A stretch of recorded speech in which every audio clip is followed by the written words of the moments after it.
Hi viewers, நம்ம இருக்கிற இடம் பார்த்தீங்கன்னா கோவிந்தராஜபுரம். இந்த வீடு தான் சேலுக்கு வந்திருக்கு. 4 பிஹெச்கே இண்டிவிஜுவல் வீடு. நம்ம இங்கேருந்து பார்த்தீங்கன்னா ஜிஎஸ்டி ரோடு உங்களுக்கு 2.5 கிலோமீட்டர் தான். வாங்க வீட்டை பார்க்கலாம்.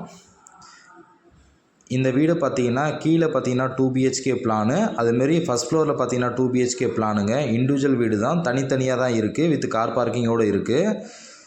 ரெண்டல் இன்கமுக்கு போயிட்டுருக்கு. நீங்கள் ஃபேமிலியாக இருக்கிறோம் சரி, இல்லை ஃபேமிலி வித் ரெண்டல் வேணும் நினைக்கிறீங்களா, உங்களுக்கும் சூட்டபுளாக இருக்கும். சரிங்களா. பெரிய ஹாலு, கிச்சனு, 2 பெட்ரூமோடு கீழே இருக்குது. இது டோட்டல் பில்டப் பார்த்தீங்கன்னா 2300 ஸ்கொயர் ஃபீட்டு கீழே மேலே சேர்த்து. லேண்ட் ஏரியா பார்த்தீங்கன்னா 1200 square feet land area. 4 BHK பிளானில் கட்டியிருக்காங்க. கிரவுண்ட் ஃப்ளோரில் 2 பிஹெச்கே, ஃபஸ்ட் ஃப்ளோரில் 2 பிஹெச்கே. அவுட்டர் ஸ்டெப் தாங்க இருக்குது. ரெண்டல் இன்கமும் வந்துட்டுருக்கு. கார் பார்க்கிங்கோடு கட்டியிருக்காங்க. இங்கேருந்து நியூ வேலம்மாள் ஜென் ஸ்கூல்லேருந்து ஒரு வாக்கபிள் டிஸ்டன்ஸில் தான் இந்த ப்ராப்பர்ட்டி இருக்குது. மோர் இன்ஃபர்மேஷனுக்கு கால் பண்ணுங்கள்.